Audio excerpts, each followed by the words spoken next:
And we're back, folks, right here on WrestleRant. I'm Graham GSM Matthews, where every single Tuesday I break down the pay-per-views that I watch on the WWE Network. And today we continue along with the In Your House series by talking about In Your House 7, Good Friends, Better Enemies from April 1996. So basically the backlash, the fallout from WrestleMania 12 the month prior, which I thought was a really good WrestleMania when I watched it for the first time a couple of years back. But I don't know, I enjoyed WrestleMania 12. I know Jason's going to enjoy that, and I know he's listening to this right now because I think WrestleMania 12 was his first ever WrestleMania.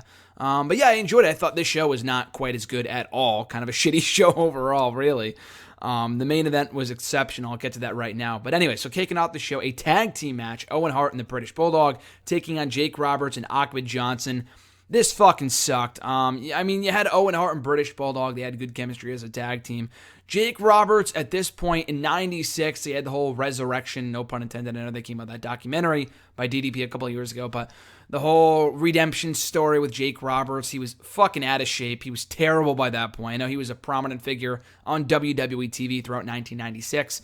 Not for very long, but he was throughout the spring of 96, heading into King of the Ring. He was really not good at all compared to what he was years earlier. Ahmed Johnson just fucking sucked too, so not really a good match whatsoever to kind of set the tone for the rest of the show. Speaking of stuff that was utter shit, we had the Intercontinental Championship on the line in our next match. Goldust defending against the Ultimate Warrior, and you guys know I'm a huge Warrior fan. I'm not saying he's a great wrestler. He had great matches, in my opinion, with Rick Rude, Hulk Hogan, at WrestleMania 6 anyway, not in WCW. That was fucking trash. Against Randy Savage.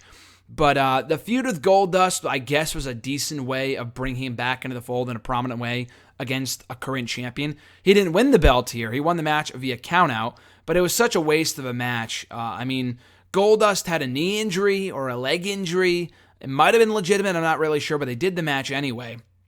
And he hobbled outside the ring throughout the entire fucking match.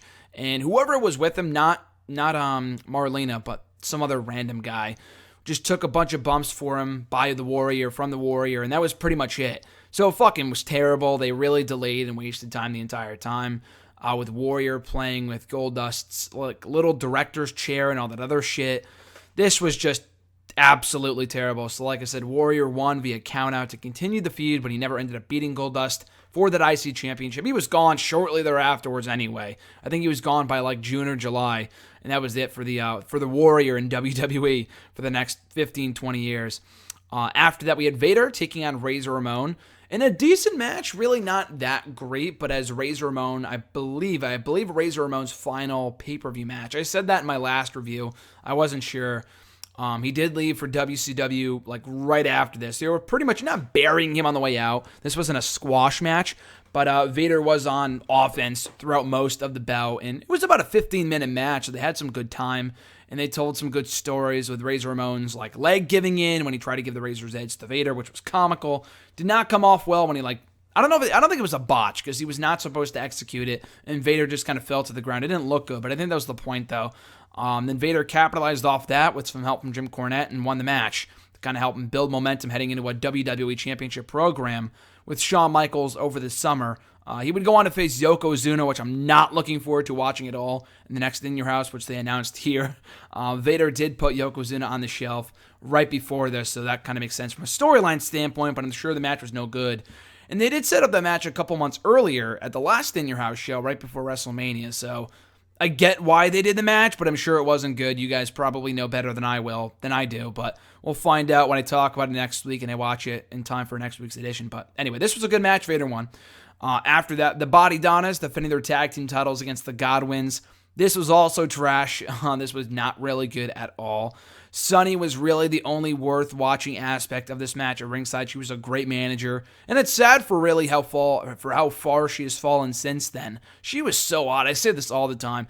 For all the women that you would see in the 80s and the 90s in WWE, she was smoking hot back then, and it's just really sad to see how far she has fallen in the 2 decades since and what she's doing and blah, blah, blah. But anyway, this was not good. The Body Donnas did a little Bella Magic, Twin Magic, whatever the fuck they call it nowadays, a little switcheroo to retain their titles, and this was just not good at all. So still tag team champions, the Body Donnas. But what was good was the main event. It was Shawn Michaels defending his WWE Championship against Diesel. in a phenomenal match. This was no holds barred. Diesel on his way out of the company was fantastic. And I talked about this 2 reviews ago when he beat Owen Hart at whatever the December In Your House show, December or the In Your House 5 show. And he pretty much squashed him. But I liked it. Well, I mean, Owen Hart won via DQ. But what I liked about it was the renewed aggression that we saw from Diesel that we did not see at all during his WWE title reign. But once he lost the belt, losing that championship was the best thing that could have happened for Diesel, Kevin Nash, whatever. Because then he went on to have great matches. I thought the match with Taker WrestleMania was quite honestly pretty good. Not great, but one of his better early WrestleMania matches for Taker anyway. The match with Bret Hart inside the steel cage and at Survivor Series were both really good. And this match was the best of the bunch. This was also, has to be Diesel's best match in the company. With a guy not named Bret Hart, which is unsurprising. I know Bret Hart, Shawn Michaels, you could argue Daniel Bryan, AJ Styles are among the few elite athletes in WWE history that didn't get a good match out of pretty much anybody. And Diesel's no exception. This was a fantastic match, like I said. And they had the history, too. That's where the title of the show comes from. Good Friends, Better Enemies. Where Diesel and Shawn Michaels, they went back years to when they were, Diesel was the heavy for Shawn Michaels, dating back to late 93. So they had a lot of history together, and I thought this was just pure excellence. I thought this was really, really, really good. Shawn Michaels sold wonderfully for Diesel. And I think I've said this before, but Shawn Michaels' reign as WWE Champion, another thing I think that does not get enough credit, and another thing I know Jason's going to love, because I know we've talked about this before, but that reign as champion he had was fucking phenomenal. I know a lot of people say the match with Bret Hart at WrestleMania was overrated, it was boring, and it kind of was to an extent, but I enjoyed it. The Iron Man match. You go to this match, you go to the next In Your House, which I'll, spoiler alert, discuss here real quick. The match with Mankind, fucking phenomenal. The match he had with Vader at, I think it was SummerSlam a couple months later, at SummerSlam itself, that August, obviously, was also really, really good. Shawn Michaels, and even the match with Psycho Sid at Survivor Series was exceptional. Shawn Michaels was just, I thought he had a phenomenal reign. Probably the best title reign he ever had, hands down, of any championship in that company. And I just thought he did a really, really, really, really good job as champion throughout 1996. But starting really with here, the match with Bret Hart was good as expected, but I thought this match was even better. Shawn Michaels and Diesel, they had the history, the chemistry, the psychology, every class in high school, you name it, they had it. Do the math. I thought this was a great match. Shawn Michaels plus Diesel equals great match. That's the math for you. I just did it for you. So yeah, I really, really enjoyed this. In the end, Shawn Michaels comes out on top. Still the WWE Champion. I'm pretty sure this was Diesel's, in addition to Razor Ramon's, final pay-per-view appearance with the company before heading out to WCW. And what a way to go out. I mean, the run that he had on his way out of the company by, the little heel run that he had with Taker, Michaels, Bret Hart, doing the favors, I think, for all three of them at In Your House 6, WrestleMania 12, and In Your House 7, Good Friends, Better Enemies. Lost all 3 matches, but I thought, he did a great job on his way out. So Diesel, for as much as he may not be that great as a wrestler, I thought had a great final stretch. Now kind of watching these matches back, he had a great final stretch on his way out of WWE. So overall, not a good show really at all, but the main event is well worth going out of your way to see. Even if you're not a big mid-90s fan, 96 was a big improvement over 95, which was completely fucking abysmal. But the main event of the show is wonderful. Check it out. Vader and Razor Ramon is good, not like must see, but good. The other 3 matches are fucking abysmal. The tag team match to open, Owen Hart and British Bulldog versus Jake Roberts and Ahmed Johnson. Warrior versus Goldust and the Body Donnas versus the Godwins. All awful matches.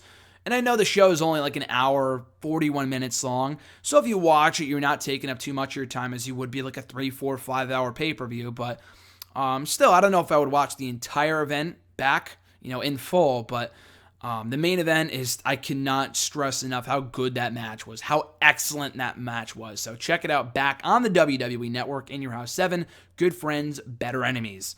So that does it, guys. Thank you, as always, for checking out my reviews right here on WrestleRant and the rest of the content going up here on the channel pretty much on a daily basis. From hashtag AskGSM, WWE Network and Chill, WrestleRant, random video blogs, you name it. Content goes up every single day. So subscribe, like the video, leave a comment, share the video. All that stuff is amazingly appreciated. And just have a great rest of your week. As I mentioned, we'll be back next week. No, actually, I said In Your House next week. It is not In Your House next week. Next Tuesday, ahead of the 2017 Fastlane pay-per-view presented by the Raw brand, will be my review of Fastlane 2016. So stay tuned for that next Tuesday. But in the meantime, and in between time, guys, as always, check me out on the socials, on Twitter at WrestleRant, on Facebook at facebook.com/graham.gsm.matthews. Give the Facebook page a thumbs up, and also right here on YouTube and the website as well at nextairwrestling.net. Check me out on Bleacher Report, Sportskeeda, What Culture, Hidden Remote. I'm everywhere, guys. Just search Graham GSM Matthews. Check out my work, writings, podcasts, videos, everything. You guys are the greatest. Stay cool, stay awesome, have an amazing week, and I'll catch you guys down the road.